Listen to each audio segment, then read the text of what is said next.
وَإِذْ وَعَدْنَا مُوسَىٰ 40 لَيْلَةً، اور یاد کرو پھر جب کوہ طور پر ہم نے موسیٰ کو 40 دن کے لیے بلایا. ثُمَّ اتَّخَذْتُمُ الْعِجْلَ، ان کی غیر حاضری میں تم نے بچھڑے کی پرستی شروع کر دی، اسے معبود بنا لیا. من بعدہ، اس کی غیر موجودگی میں. وَأَنْتُمْ ظَالِمُونَ، تم بہت بڑا ظلم تھا جس کا ارتکاب کیا. ان الشرک لظلم عظیم، عظیم ترین ظلم جو ہے وہ شرک ہے. اور شرک جلی کی یہ شکل کہ بچڑے کو پوج رہے. ثم عفونا عنکم من بعد ذلک، پھر ہم نے تمہیں اس کے بعد بھی معاف کیا. یہ ہمارا کرم رہا ہے، ہماری رحمت رہی. من بعد ذلک لعلکم تشکرون، تاکہ تم شکر کرو. وَإِذْ آتَيْنَا مُوسَى الْكِتَابَ وَالْفُرْقَانَ لَعَلَّكُمْ تَهْتَدُونَ، اور یاد کرو جب کہ ہم نے موسیٰ کو کتاب اور فرقان عطا فرمائی.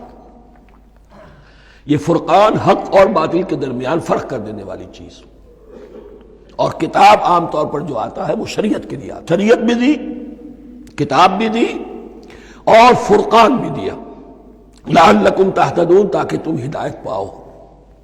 وَإِذْ قَالَ مُوسَىٰ لِقَوْمِهِ، اور یاد کرو جب کہ کہا تھا موسیٰ نے اپنی قوم سے، یا قوم انکم ظلمتم انفسکم باتخاذکم العجل، اے میری قوم کے لوگو، یقیناً تم نے اپنے اوپر بڑا ظلم کیا ہے بچڑے کو معبود بنا کر.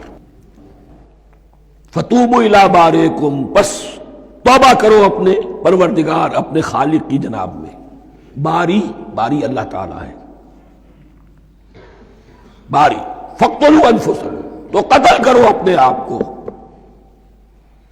یہ چیز جو ہے تورات میں تفصیل سے آئی ہے، قرآن میں نہیں ہے. اسی اعتبار سے میں نے آپ کو بتایا تھا کہ تورات کا مطالعہ اس اعتبار سے مفید ہے کہ بہت سے واقعات کا قرآن میں ذکر ہے، اجمالاً اشارہ ہے، اس کی تفصیل کے لیے ہمیں تورات سے رجوع کرنا پڑتا ہے. ورنہ یہ کہ اس آیت کا صحیح مفہوم واضح نہیں ہوگا. فَاقْتُلُوا أَنفُسَكُمْ، اپنے آپ کو قتل کرو، کیا مانی؟ یہ قتل مرتد کی سزا ہے. وہاں معلوم ہوتا ہے کہ حضرت موسیٰ نے یہ حکم دیا. 12 قبیلے تھے، ہر قبیلے میں سے کچھ لوگوں نے یہ کفر اور شرک کیا، باقی لوگوں نے نہیں کیا. انہیں حکم دیا گیا کہ اپنے قبیلے کے لوگ ان کو قتل کریں جو ان کے قبیلے میں سے اس کفر کے مرتکب ہوئے. انفسکم سے مراد یہ اپنے قبیلے کے لوگوں کو تم قتل کرو.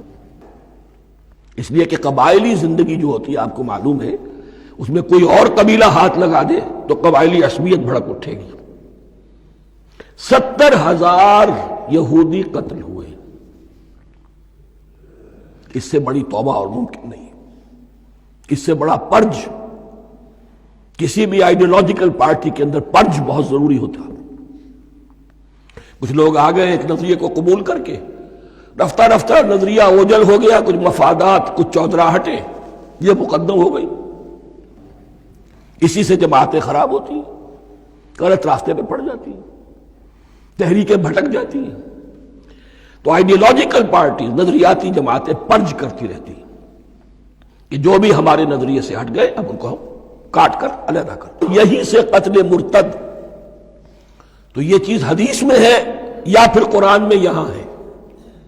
اس حوالے سے جو لوگ ہمارے ہاں بعض علماء بھی ہیں، جدید دانشور ہیں، جو قتل مرتد کی جو حد ہے اسلام میں اس کو تسلیم نہیں کرتے. لیکن میرے نزدیک یہ شریعت موسوی کا تسلسل ہے کہ شریعت موسوی کی جس شے کو بدلا نہ گیا ہو، جس کے بارے میں صراحتاً یہ معلوم نہ ہو کہ یہ شے تبدیل کر دی گئی، تو وہ شریعت محمدی کا جز بن گئی. زنا پر رجم کا معاملہ بھی یہی ہے. قرآن مجید میں رجم کی صریح آیت کوئی موجود نہیں ہے، حدیث میں ہے. قرآن مجید میں مرتد کے قتل کے لیے کوئی آیت موجود نہیں ہے، حدیث میں ہے، سنت میں ہے. اور دونوں کی کا جو منبع ہے وہ اصل میں تورات ہے. تو اس بات کو اچھی طرح نقل کر لیجئے. یہ جگہ اکثر لوگ جو ہیں یہاں بہت سرسری طور سے گزر جاتے ہیں، یہ بہت اہم ہے. اور اس کے لیے تورات کی طرف رجوع کیجئے. 70,000، 6 لاکھ کل تھے. جب یہ مصر سے نکلے ہیں 6 لاکھ تھے.